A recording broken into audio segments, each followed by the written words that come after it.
মহালয়ার পর থেকেই চাঁদপুরের ২২৪টি পূজা মণ্ডপের নিরাপত্তা জোরদার করা হয়েছে বলে জানিয়েছে র্যাব।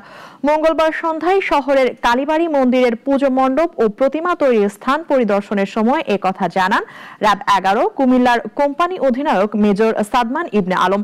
বলেন, সনাতন ধর্মাবলম্বীরা যাতে এবছর ভালোভাবে পূজা সম্পন্ন করতে পারে সেজন্য একটি কন্ট্রোল টিম করা হয়েছে। এছাড়াও ২টি টিম সার্বক্ষণিক টহলে থাকবে। প্রস্তুত থাকবে স্ট্রাইকিং টিমও।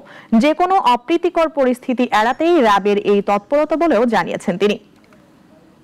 হেডকোয়ার্টারেও একটি কন্ট্রোল রুম এস্টাবলিশ করা হয়েছে।